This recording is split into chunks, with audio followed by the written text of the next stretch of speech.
समन्ता चक्रवालेषु अत्रा गच्छन्तु देवता सद्धम्मं मुनिराजस्य सुनन्तु सग्मुखदं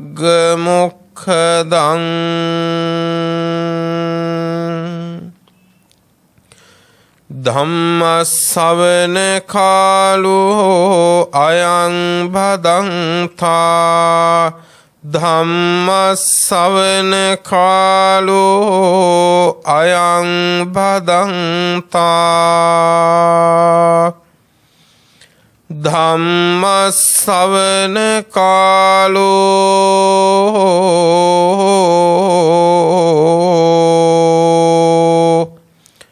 अयं भदन्ता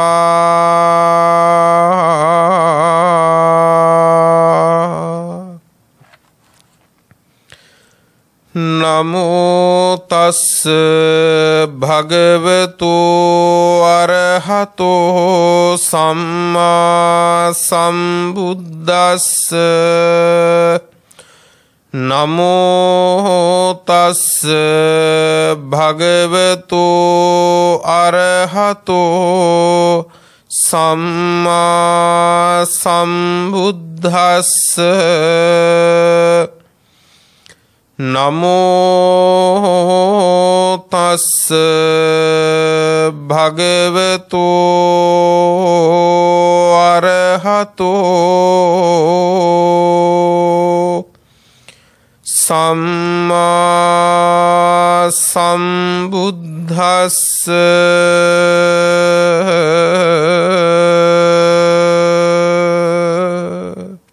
तत्थ खतमं कामच्छन्दनीवरणं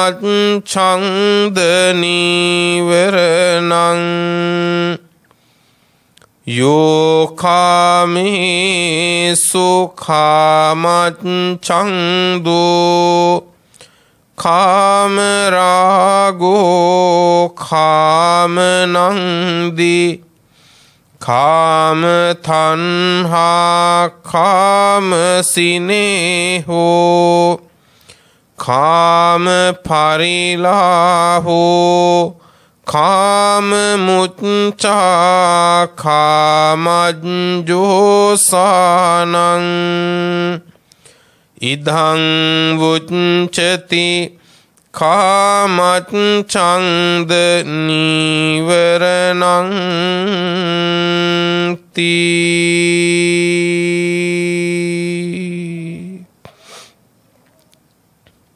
श्रद्धावंत पिन्नुतुनी सम्मा संबुදුරජාණන් වහන්සේ විසින් සියලු ලෝ සත වෙත කරුණාවෙන් සියලු සංසාර දුක් කෙලවර කර ගැනීම පිණිසම දේශනා කළ ධර්මස්කන්ධයෙන් ස්වල්ප මාත්‍ර ධර්මකාරණා කීපයක් නමුත් තමන්ද දේශනා කරවාගෙන ශ්‍රවණය කිරීමටත්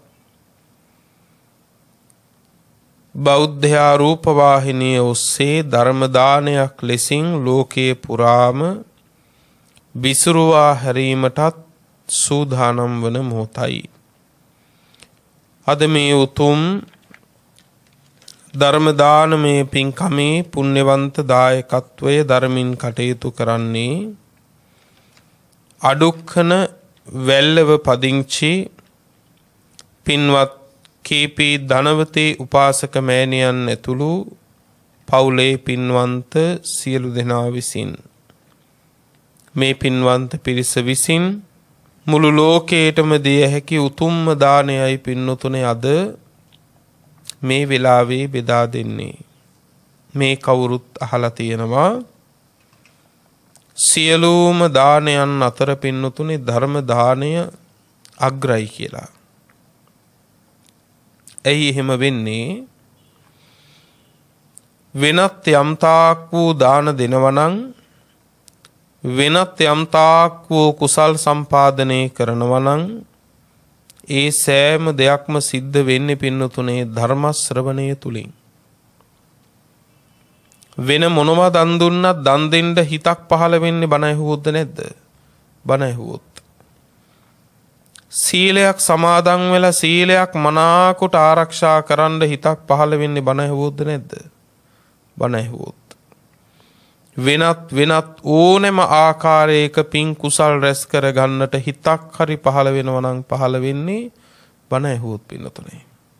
අන්න ඒ නිසා තමන් බණ අහන එක වගේම අනුන්ට බණ අහන්න සලස්සන එක අප්‍රමාණ මහා කුසල් වල උත්පත්තියට සිත් පහළවීමක් වෙන්නට පුළුවන්. ඒ නිසා තමයි සියලු දානයන් අතර පින්නතුනේ ධර්ම දානය අග්‍රයි කියලා තථාගත බුදුරජාණන් වහන්සේ වදාළේ. කුසල් සිතක් ඉපදුනත් පින්නතුනේ ලොකු ලාභයක් නේ. කුසල් සිතක් මේ දේශනාව අහලා මම මේ පිළිවෙත පුරා ගන්නවා කියලා සිතක් ඉපදුනත් පින්නතුනේ ඇති. ඒ සිත ඉපදුනොත් තමයි පින්නතුනේ ඒ කුසල් ප්‍රතිපදාව ඔහු පුරන්නේ. ඕනම දෙයකට පින්නතුනේ සිතක් පහළ වෙන්න එපැයි. ලෝකෙට බුදු කෙනෙක් පහළ වෙන්නත් මම ලෝතුරා බුදු වෙනවා කියලා යම් දවසක සිතක් පහළ වෙන්න ඕනද නැද්ද? සිතක් පහළ වෙන්න ඕනේ. මේ ධර්ම දානයක් අද ඔබ කරනවා. මෙහෙම ධර්ම දානයක් කරන්න ඕනේ කියලා මුලින්ම හිතක් පහළ වෙන්න ඕනද නැද්ද? සිතක් පහළ වෙන්න ඕනේ. අන්න ඒකයි කිව්වේ බුදුහාමුදුරුවෝ ලෝතුරා සම්මා සම්බුදු පදවිය පවා පින්නතුනේ ලැබෙන්නේ පළමු කොට බුදු වෙනවා කියලා සිතක් ඉපදුනොත්. ඒ නිසා බුදුහාමුදුරුව වදාලා චිත්තුප්පාද මත්තම්පිකෝ චුන්ද කුසලේසු ධම්මේසු බහුකාරං වදාමි. චුන්දය කුසල් සිතිවිල්ලක් ඉපදුනත් බොහෝ උපකාරයි කියලා මන් දේශනා කරනවා කිව්වා. ඒ නිසා අද ඔබේ ධර්ම දාණය ලැබලා ඔබ විතරක් නෙවෙයි ලෝක පුරා යම් තාක් දෙනෙක් මේ කුසලය මං සම්පූර්ණ කරගන්නවා කියලා හිතක් පහළ කරගත්තා නම් ඒ ඇත්තන්ටත් ඔබටත් ඒක මහා උපකාරයක්. ඒ නිසා ගෞරවයෙන් දැන් කවුරුත් ධර්ම ශ්‍රවණය කරමු. සියලු දෙනාටම උතුම් ධර්මාවබෝධය සිද්ධ වේවා කියන ප්‍රාර්ථනාවන් හිත තුළ ඇති කරගෙන පින්වත්නි නීවරණ ධර්ම තියෙනවා කීයක්ද? 5ක්. නීවරණ ධර්ම 5ක් තියෙනවා. මේ නීවරණ ධර්ම 5 ඒ නිසා කියනවා පංච නීවරණ කියලා. මේ නීවරණ ධර්ම හැම වෙලාවකදීම ඉදිරිපත් වෙලා කරන්න පින්නතුනේ කුසල් වළක්වන එක. නිවන් මඟ වහන එක. ඒ නිවන් මඟ වහලා ඒ කුසලය නැවතර වුණාම මතක තියාගන්න මේ නීවරණ කියලා කියන්නේම අකුසල් ගොඩක්. මේ කුසල් වලින් මේ නීවරණ වලින් කරන්නේ අමාරුවෙන් ආරම්භ කරපු කුසල ප්‍රතිපදාව වහලා දාන එක. මේ කුසල් ප්‍රතිපදාවක් ලේසි නෑ පින්නතුනේ අරඹනවා කියන එක. සීලය කියලා දෙයක් තියෙනවා ලෝකේ. සීලය රැකීමෙන් සැප විපාකද ලැබෙන්නේ දුක් විපාකද ලැබෙන්නේ? සැප විපාකයක්මයි. සැප විපාකයක්ම ලැබෙන සීලය කියලා එකක් ලෝකෙ තියෙද්දී මමත් සිල්වත් වෙන්න ඕනේ කියලා සිතක්වත් පහළ වෙන්නේ තියා ඉන්නෝනේ. සිල්වත් වෙනවා තියා සිතක්වත් පහළ වෙන්නේ තියා ඉන්නවා. එහෙනම් මේ සීලේ රකින්න පටන් ගන්න එක අමාරුද නැද්ද? හිතක්වත් පහළ වෙන්නේ නැති ලෝකේ. අමාරුයි. නේද? සිල් රකින්න ඕනේ කියලා හිතක්වත් පහළ කරගන්න නැති ලෝකෙක සීලයක් සමාදන් වෙලා රකින්න ලේසි නෑ. ඒකට වීරියක් තියෙන්න ඕනේ. අන්න ඒ වගේ කුසල් ප්‍රතිපදාවක් ආරම්භ කරන්න වීරියක් තියෙන්න ඕනේ. ඒ වීරයෙන් ආරම්භ කරන කුසල ප්‍රතිපදාව වහන්න අවුරලා දාන්න පින්නතුනේ ඉදිරිපත් වෙනවා සතුරු. ඒ සතුරු තමයි පංච නීවරණ ධර්ම කියලා කියන්නේ. පංච නීවරණ. පංචමේ භික්ඛවේ ආවරණා නීවරණා චේතසෝ අජ්ජෝරුහා පඤ්ඤාය දුබ්බලීකරණා. මේ පංච නීවරණ ධර්ම ඇති වුණාම ආවරණා නීවරණා නිවන් මඟ ආවරණය කරලා දානවා නැති කරලා දානවා. චේතසෝ අජ්ජෝරුහා මේ නීවරණ ධර්ම සිතේ බැහැගෙනයි තියෙන්නේ. පඤ්ඤාය දුබ්බලීකරණා ප්‍රඥාව දුර්වල කරනවා නීවරණ වලින්. දැන් පින්වත්නි මතක තියාගන්න මේ නීවරණ ධර්ම යම් තාක්කල් තියෙනවා නම් මොනවද නීවරණ ධර්ම? කාමච්ඡන්දය, ව්‍යාපාදය, තීන මිද්ධය, උද්ධච්ච කුක්කුච්චේ සහ අවසානික විචිකිච්ඡාව. මේ පහට කියනවා නීවරණ ධර්ම කියලා. මේ නීවරණ ධර්ම යම් තාක්කල් තියෙනවා නම් ඒ තාක්කල් තියෙන්නේ අකුසල්මයි. පැහැදිලි නේද? මේ නීවරණ ධර්ම කියන්නේම අකුසල් ගොඩක්. අකුසල් කන්දක්. අකුසල් රාශියක් පින්නත් මේ නීවරණ ධර්ම කියලා කියන්නේම. එහෙනම් අපි යම් තාක්කල් නීවරණ පවත්වා ගනිමින් නීවරණ එක ගනුදෙනුව තියාගන්න තාක්කල් අපි ගනුදෙනු කරන්නේ මොකක් එක්කද? අකුසලයක. නීවරණ ධර්ම තියෙන තාක්කල් නීවරණ ධර්ම හරියට පිනතුනේ පෙරහංකඩේ වගේ. ඇයි? දැන් පෙරහංකඩේ කියලා කියන්නේ වතුර පෙරණ එකනේ. වතුර පෙරන්න ගන්න පෙරහංකඩේකින් වතුර කලගිරි 100ක් පෙරුවොත් එහෙම පෙරහංකඩේ වතුර හිටිනවද? පෙරහංකඩේ වතුර හිටින්නේ වතුර කලගෙඩි ලක්ෂයක් පෙරුවොත් එහෙම වතුර කලගෙඩි ලක්ෂයක් පෙරලවත් පින්නතුනේ වතුර රඳා හිටිනවද පෙරහංකඩේ? නැහැ. අන්න ඒ වගේ තමයි පෙරහංකඩේ වතුර රඳා හිටින්නේ නැහැ වගේ නීවරණ ධර්ම තියෙන තාක්කල් කුසල් රඳා හිටින්නේ නැහැ. නීවරණ ධර්ම තියෙන තාක්කල් කුසල ධර්ම රඳා හිටින්නේ නැහැ පින්වත්නි. එතකොට මේ නීවරණ ධර්ම සිතේ බැහැගෙන ප්‍රඥාව දුර්වල කරනවා. මේ නීවරණ ධර්ම කියන්නේම අකුසල් ගොඩක්. මේ නීවරණ ධර්ම තියෙන තාක්කල් ධර්මය අවබෝධ කරන්න බෑ. එහෙනම් ධර්මය අවබෝධ වුණොත් අවබෝධ වෙන්නේ බුදු කෙනෙක්ගෙන් බණ ඇහුවත් නීවරණ ධර්ම යටපත් වෙච්ච වෙලාවේද නැද්ද? යටපත් වෙච්ච වෙලාවේ. ඇයි? නීවරණ වලින් කරන්නේ ප්‍රඥාව දුර්වල කරන එක. එහෙනම් ප්‍රඥාව දුර්වල වෙච්ච වෙලාවක පින්නතුනේ පුළුවන් ද ධර්මය අවබෝධ කරන්න? ධර්මය අවබෝධ කරගන්න බෑ. අන්න ඒ නීවරණ ධර්ම පහින් එක නීවරණයක් පිළිබඳව තමයි පින්නතුනේ අද ඊටාම සැකවින් මේ කරුණු දේශනා කරන්නට සූදානම් වෙන්නේ. ඒ තමයි මේ නීවරණ ධර්ම පහෙන් පළවෙනි එක මොකද්ද? කාමච්ඡන්ද කියන නීවරණය. කාමච්ඡන්ද නීවරණය. කාමයන්ට ඇති කැමැත්ත. කාමයන්ට ඇති කැමැත්ත. පින්වත්නි තත්ත කතමං කාමච්ඡන්ද නීවරණං. මොකද්ද මේ කාමච්ඡන්ද නීවරණේ කියන්නේ? මොකද්ද කාමය කියන්නේ? කාමය කියන්නේ මොකද්ද පින්වත්නි? කාමය කියන්නේ කාමය කියලා කියන්නේ මතක තියාගන්න. කාමය කියන එක ආකාර දෙකකට බෙදෙනවා. එකක් තමයි වස්තු කාමය. දෙවෙනි එක තමයි ක්ලේශ කාමය. වස්තු කාමය කියලා කියන්නේ වත්කම් වලට. ඒ කියන්නේ පින්වත්නි මේ ඉදිරියේ තිබෙන්නා වූ ලස්සන මල් බඳුන මේක වස්තු කාමයක්.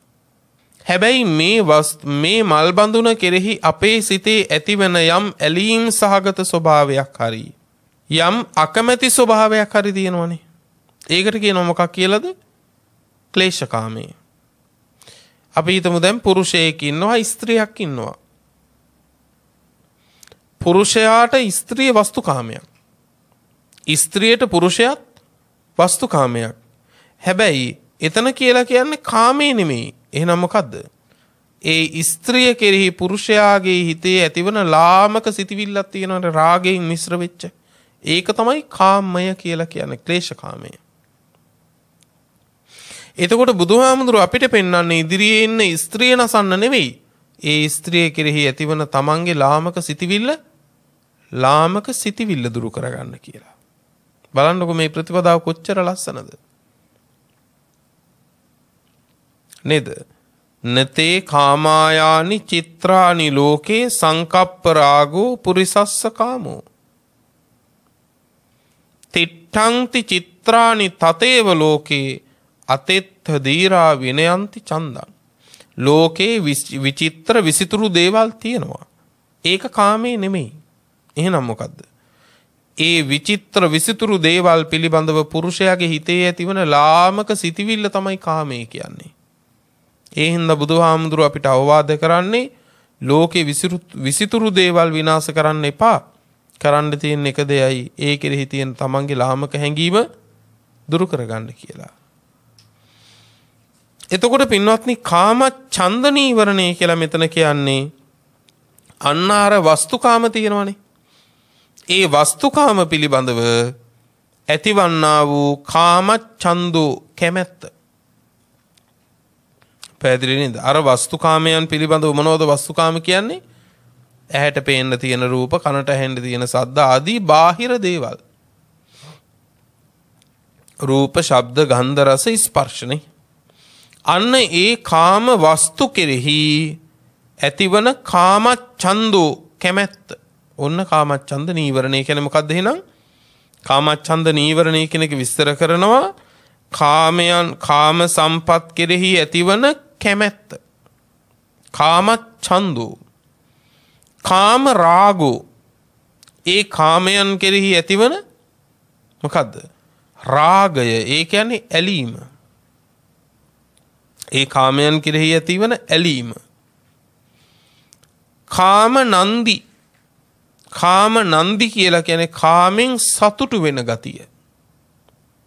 කාමෙන් සතුටු වෙන ගතිය. කාම නන්දි. කාම තණ්හා. කාමයේ කෙරෙහි ඇතිවන තණ්හාව. කාම සිනේහෝ. කාමයන් කෙරෙහි ඇතිවන සෙනෙහස ආදරය.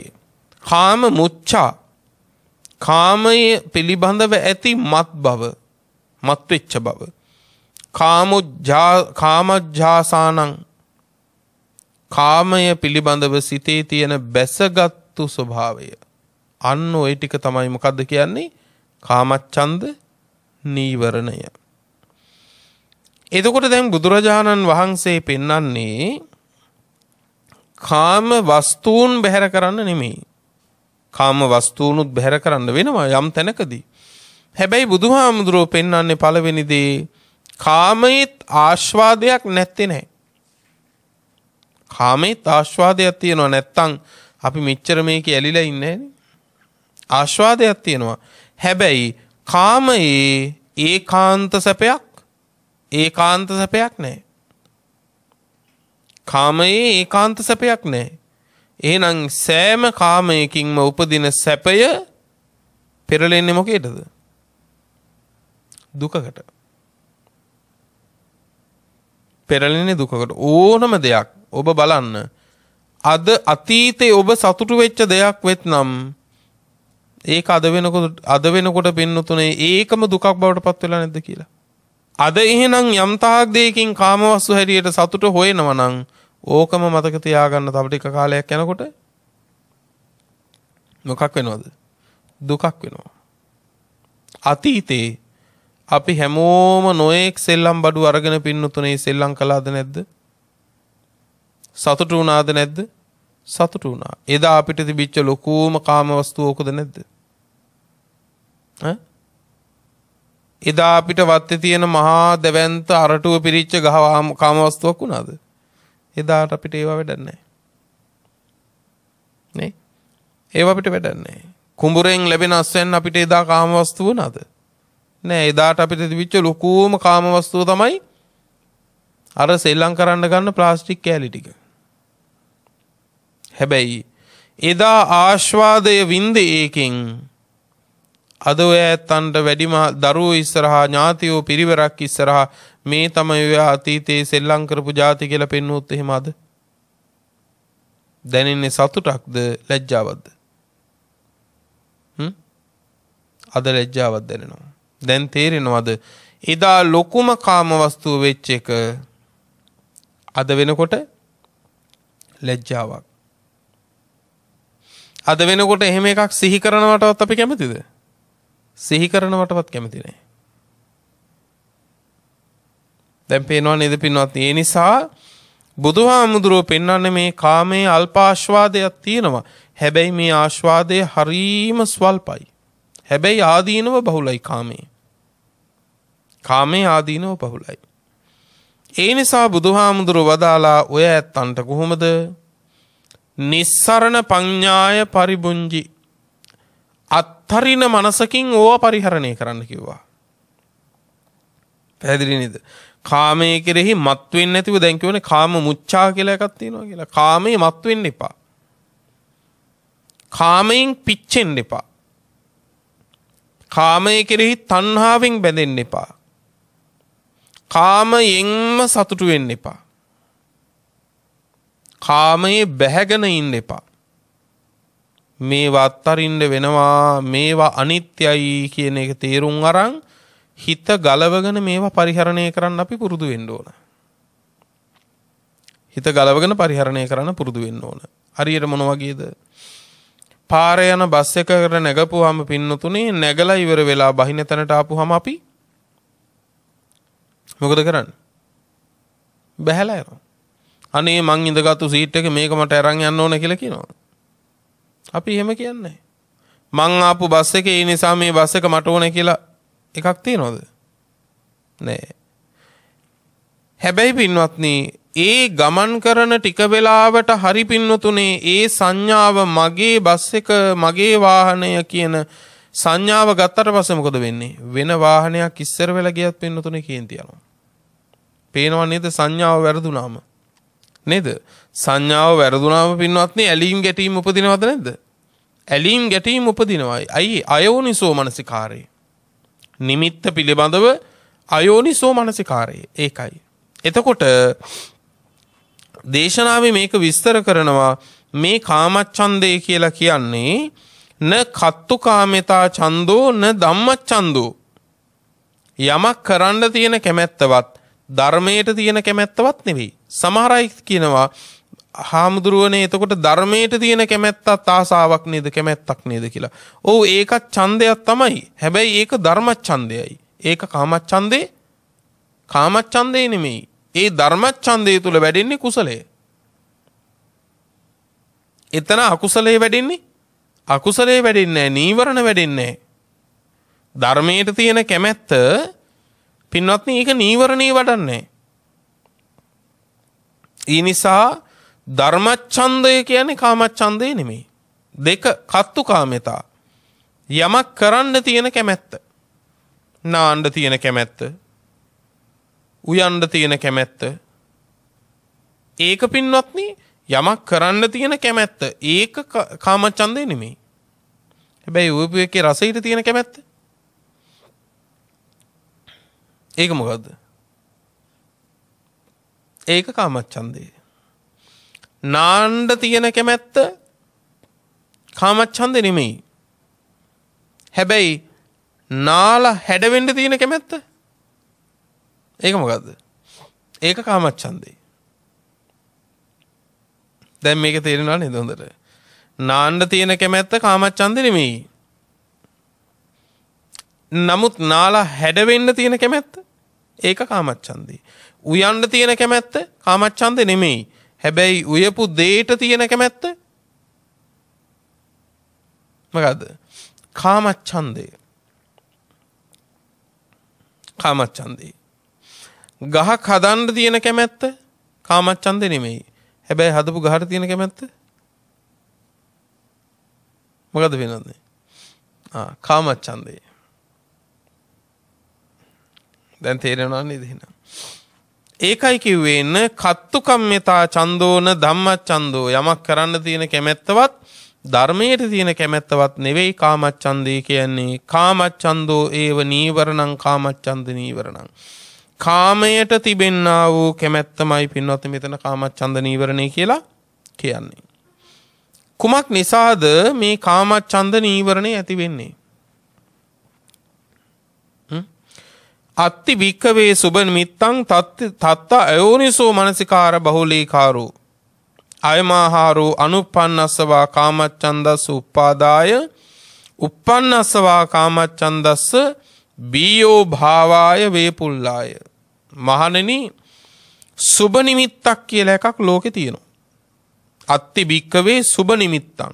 සුබ නිමිත්තක් තියෙනවා.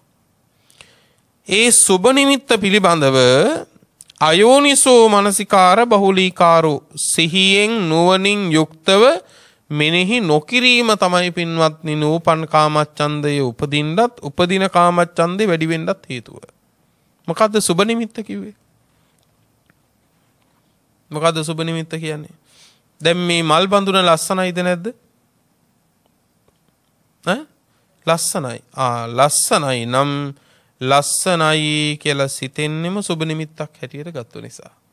දැන් අපි හිතමු මෙතන ඔබ රෝස මලට කැමති කෙනෙක් ඉන්නවා නම් ඒ රෝස මලට කැමති කෙනාට රෝස මල කියන එක සුබ නිමිත්තක්.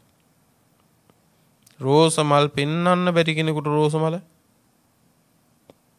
මොකද වෙන්නේ? පටිඝ නිමිත්තක් වෙනවා. තේරෙනව නේද? ඒක පටිඝ නිමිත්තක් වෙනවා. දැන් කවුරු හරි ඔබ කැමති සුවඳ විලවුන් වර්ගවල යම් සුවඳක් තියෙනවනේ. ඒ සුවඳ වර්ගයකට ඔබ කැමති එක සුබ නිමිත්තක්. හැබැයි කවුරු හරි පින්නතුනේ අහන්නේ බලන්නේ නැතුව එයා පාවිච්චි කරන සුවඳ විලවුන් වර්ගයක් ඔබේ ඇඟට ඉහිනවා. හැබැයි ඔබ ඒ සුවඳට කැමතිම නැහැ. ඒක ඔබට සුබ නිමිත්තක්ද? නෑ, ඒක ඔබට පටිඝ නිමිත්තක් වෙනවා. දැන් මොකද කරන්නේ බලන්නකො මං කොහොමද ඉන්නේ? දැන් මේ ඇඳුම මාරු කරන්න එපා ආපහු. පටිඝ නිමිත්තක්. එතන ඔබට ඇතිවන නීවරණය මොකද්ද? ව්‍යාපාද නීවරණේ. අරයට ඒ සුවඳ විලවුන් එකෙන් මෙපදුනේ කාමච්ඡන්ද නීවරණේ. දැන් තේරෙනව නේද? ඒ සුවඳ විලවුන් වර්ග නිසාම එයාට කාමච්ඡන්දේ නිසා එයා ඒ සුවඳ විලවුන් වර්ගෙම හොයන්න සාප්පුවල ගිහපුවම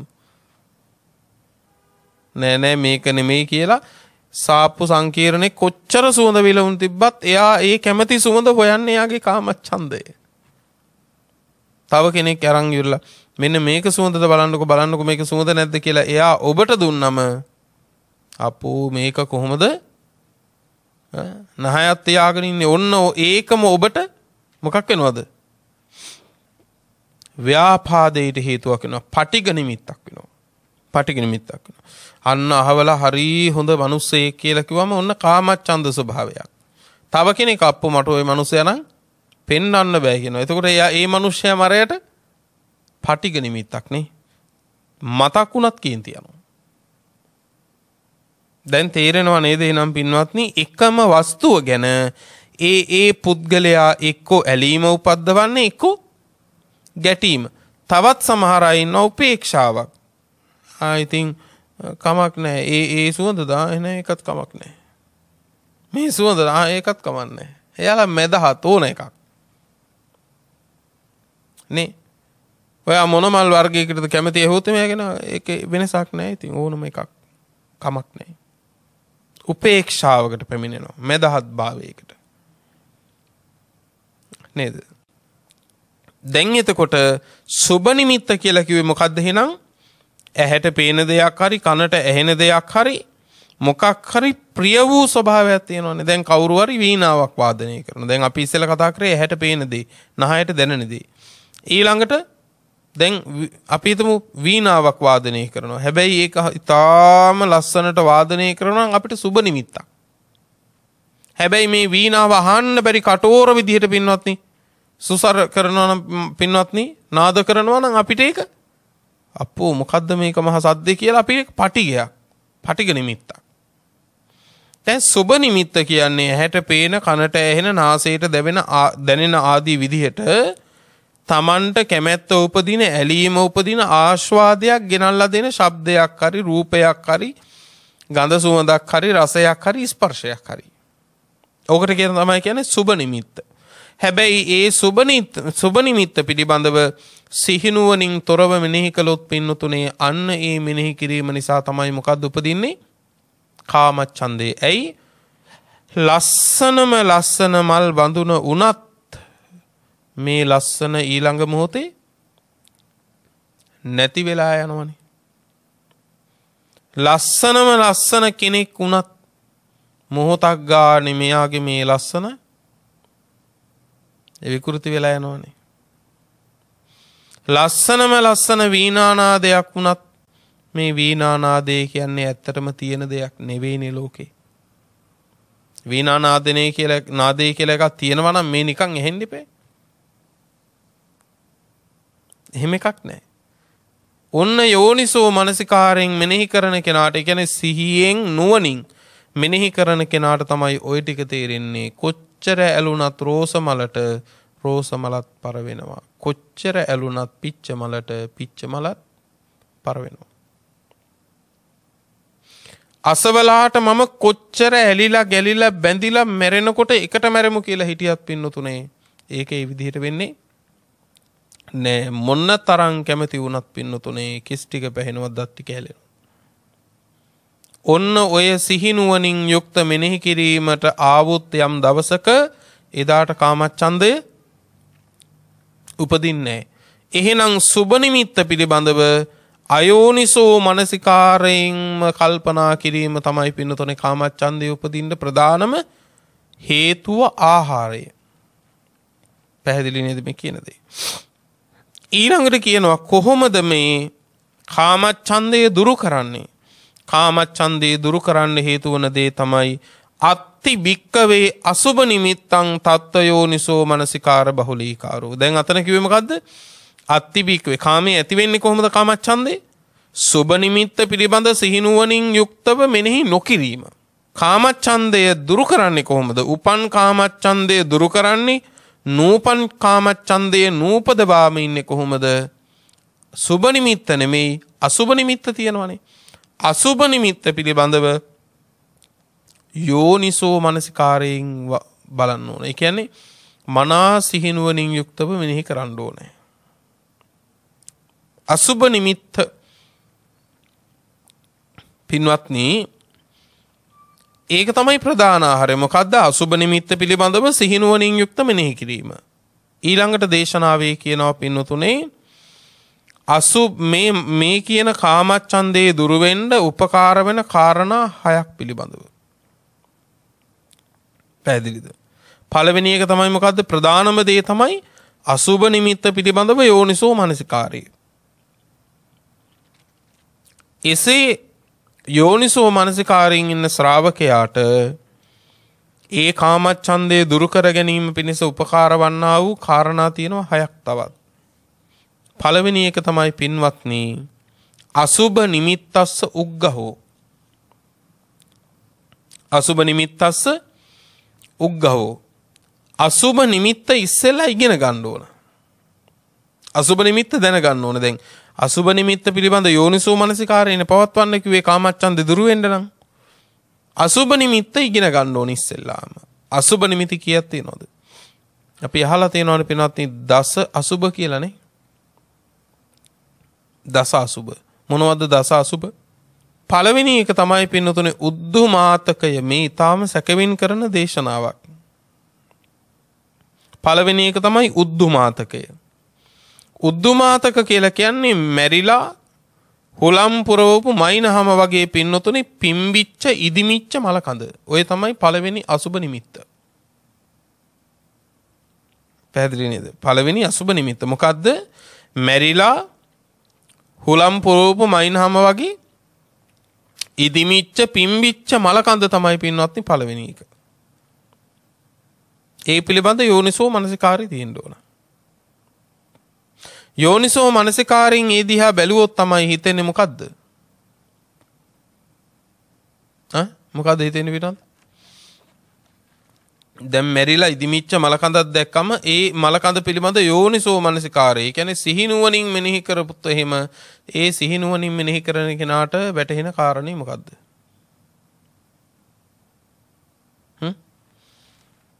මොකද්ද පින්නත්?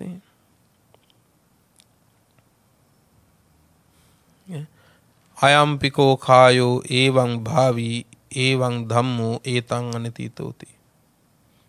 මේ මගේ කයත් මේ ධර්මතාවයෙන් යුක්තයි.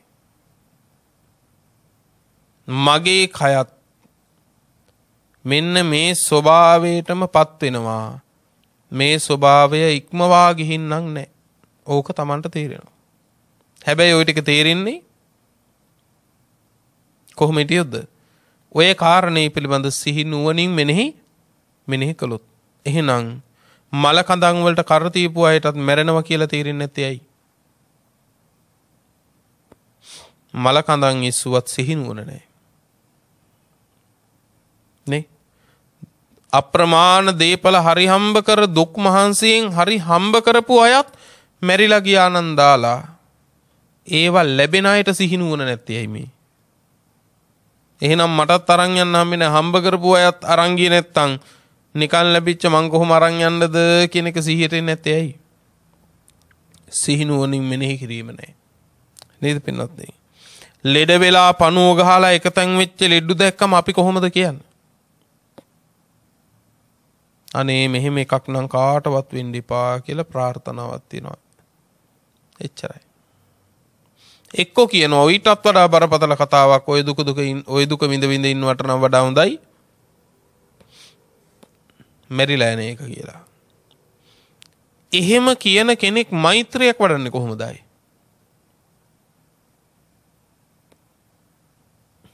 නේ? ඔන්න බලන්නකො පින්වත්නි. දැන් පොයේ දවසට බණමඩුවේ මම නිදුක් වෙම්වා මා මෙන්ම සියල්ලෝ සුවපත් වේවා කිව්ව අය දැන් අරයාගේ සුවපත් බව ප්‍රාර්ථනා කරන්න ඕන තැන. දැන් මොකද ප්‍රාර්ථනා කරන්නේ? ඔයිට වඩා හොඳයි මැරුණා නම් කියනවා. බලන්නකො පින්නතුනේ අධර්මයේ පාවිච්චි කරන හැටි අපි. නේ. ඒ නිසා මතක තියාගන්න එතෙන්දි තමයි අපිට සිහිය එන්න ඕන. සිහිය උපදින්න ඕන මොකද්ද? මගේ කයත් මෙහෙම නේද? මගේ කයටත් මේ ධර්මතාවයේ උරුමයි නේද? අන්න ඒ ටික මෙනෙහි වෙන්න ඕන. ඒ ටික මෙනෙහි වෙන්නේ සිහිනුවණින් යුක්තව පින්නතුනේ කටයුතු කළොත්. පළවෙනිම අසුභය තමයි උද්දුමාතකය මෙරිලා ඉදිමිච්ච ශරීරය. දෙක විනීලකය. නොඑක් වර්ණයන්ට පැමිණෙනවනේ මරුණාට පස්සේ. ලේ වැඩි තැන් පින්නතුනේ රක්තු පාටට වෙනවා, සැරව වැඩි තැන් සුදු පාට වෙනවා. මේ වගේ මලකඳේ ඒ තැන් පින්නතුනේ විවිධ වර්ණයන්ට පැමිණෙනවා. අන්න එහෙම පැමිණිච්ච මලකඳ තමයි දෙවෙනි අසුභය. තුන්වෙනි අසුභය තමයි පින්වත්නි විපුබ්බකය. විපුබ්බකය කියලා කියන්නේ පින්වත්නි ඒ තැන් වලින් සැරව ගලන මලකඳ. ඒ තැන් වලින් සැරව ගලන මලකඳ. අතීතේ පින්වත්නි මැරුණම මලකඳ ගිහිල්ලා දාන්නේ අමුසොහොනට. ඒ නිසා මේ ශාසනය අරමුණ ඉෂ්ට කරගන්න මේ සංසාරයේ දුක අසුභය හොඳට තේරුම් අරන් වහා වීරිය වඩාගෙන ගැලවීම හොයන භික්ෂූන් වහන්සේලා අමුසොහොනට වැඩියා පින්නතුනේ මේ අසුභය කර්මස්ථානයට තියාගෙන භාවනා කරන්න. අද එදා අසුභයට ගත්තු මලකඳ පින්නතුනේ අද සුභයට කාරණේ කරගෙන මලකඳ ටිකක් පාට වෙනස් වුණොත් එහෙම අපි කතා කරලා කියනවා මේ මලකඳ පාට වෙනස් වෙනවා. මේ මැරිලා ඉන්න මිනිස්සයා මැරුණා පේන්නේ නැහැ පින්නතුනේ. හැබැයි මැරිච්ච මලකඳ කළු වෙනවා පේනවා අපිට. කොතනද අපි ඉන්නේ එතකොට? කකා බිබී ඉඳපු මිනිස්සු මැරුණා කියන එක පේන්නේ නැහැ. හැබැයි මැරිච්ච මලකඳ කළු වුණා කියන එක ගැන හරි අවධානයෙන් අපි බලන්න ඕනේ. ඒ කළු වෙන එක ඉවරයි. දැන් කළු වුණත් සුදු වුණත් දැන් මැරිලා ඉවරයිනේ. දැන් බලන්න ඕන ජීවත් වෙන මම මැරෙනව නේද? ඒ සුහිනුවන පින්නතුනේ මල කඳත් කාම වස්තුවක් කරගත්තු මේ ලෝකයට උපදින්නේ. අද වෙනකොට මල කඳත් කාම වස්තුවක් පින්නොත්නේ. මලකඳ නැමැති අසුභය කාමයෙන් අපි සරසනවා. එතකොට මලකඳ තමයි කාම වස්තුව වෙන්නේ.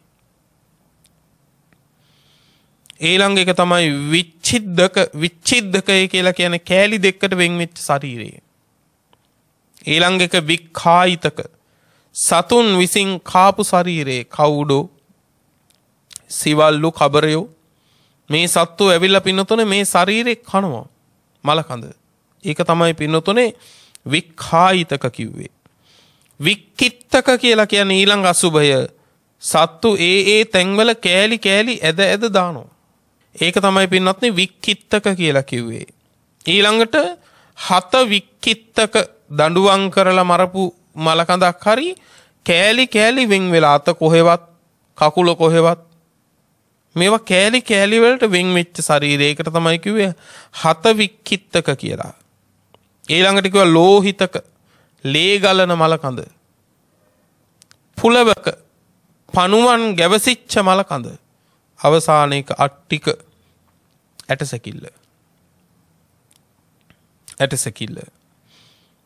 දැන් ඇතැම් මරන්නේ සේනාසනවල පින්නොට ඇටසැකිල්ලක් තියලා තියෙනවානේ භාවනාවට කර්මස්ථානයට ගන්න අසුබ භාවනාව වඩන්න.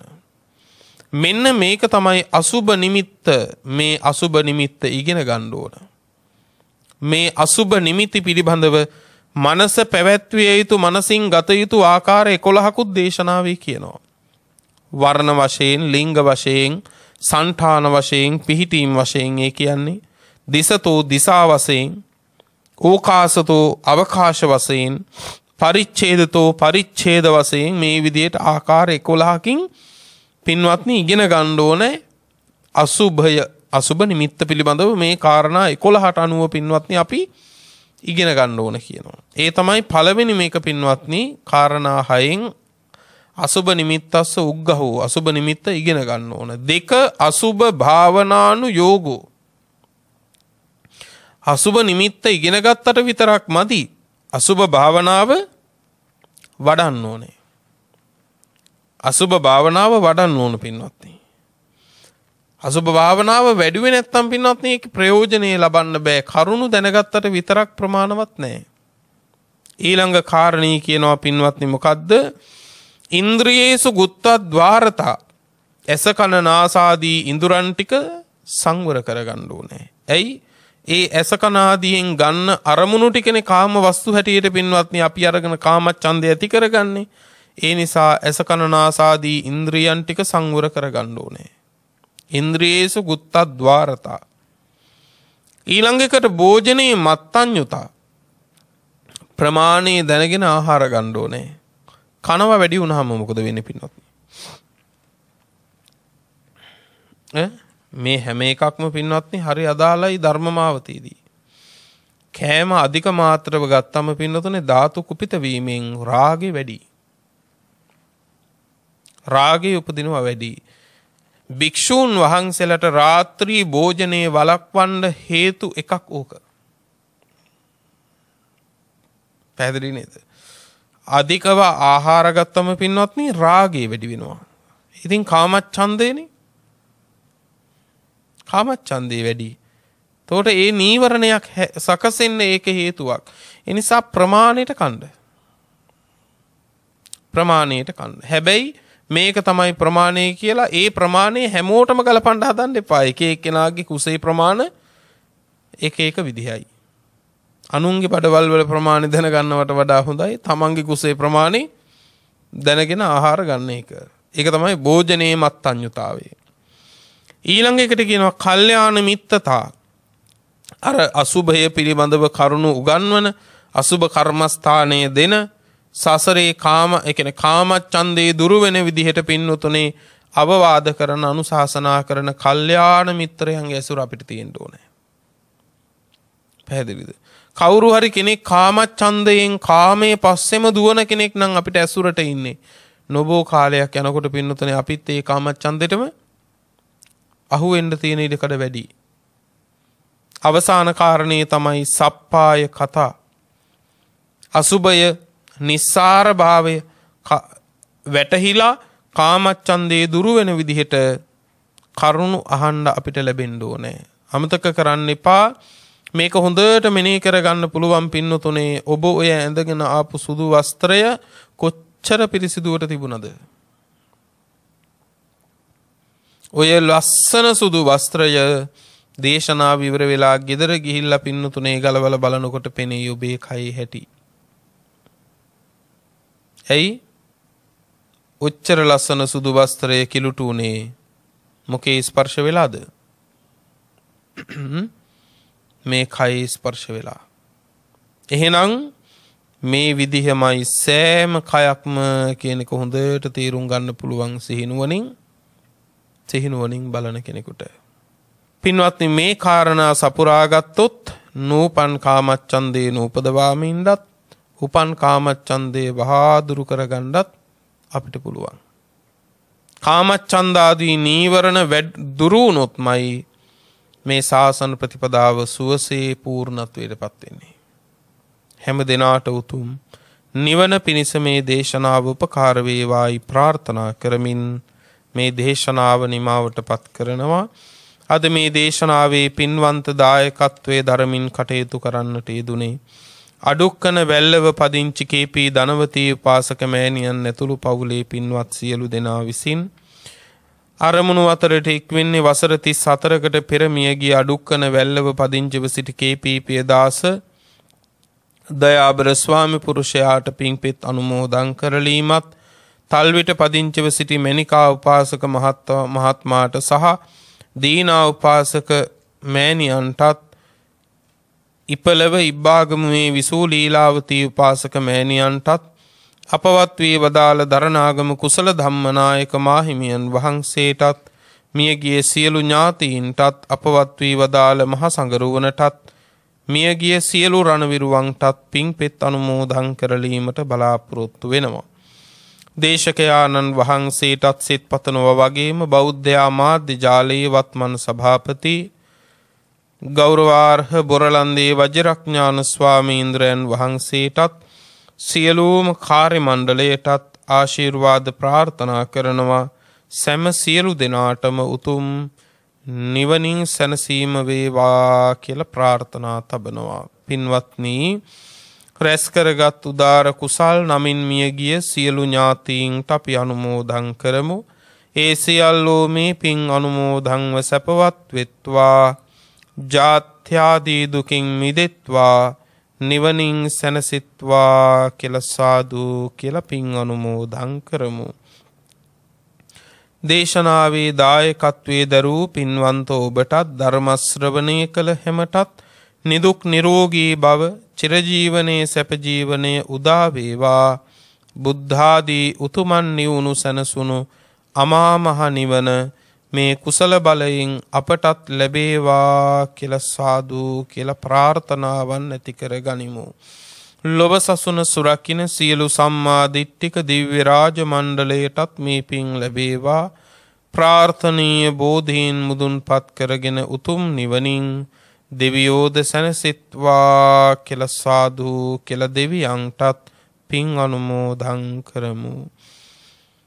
ආකාසට්ඨා ච බුම්මට්ඨා දේවා නාග මහිද්దికා පුඤ්ඤං තං අනුමෝදිත්වා චිරං රක්ඛන්තු ලෝක සාසනං චිරං රක්ඛන්තු ධම්ම දේශනං චිරං රක්ඛන්තු ත්වං සදා.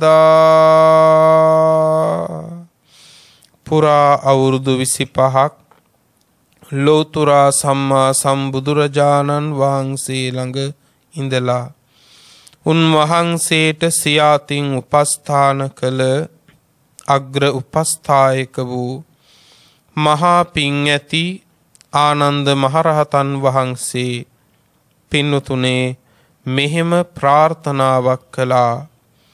දස බල සේලප්පභවා නිබ්බාන මහා සමුද්ද පරියන්තා අට්ඨංග මග්ග සලිලා ජින වචන නදී චිරං වහතු. දස බල බුදුරජාණන් වහන්සේ නම් මහ පර්වතය මුදුනින් හටගත් අමා මහ නිවන නම් මහසයුර කෙලවර කොට ඇති ආර්ය අෂ්ටාංගික මාර්ගය නම් සිසිල් දිය පිරුණු ඒ උතුම් තථාගත බුද්ධ වචනය නම් වූ ගංගාව අපමණ සත්වයින්ගේ අනන්ත සංසාර දුක්ගිනි නිවාලමින් තව බොහෝ කල් ගලා බසීවා.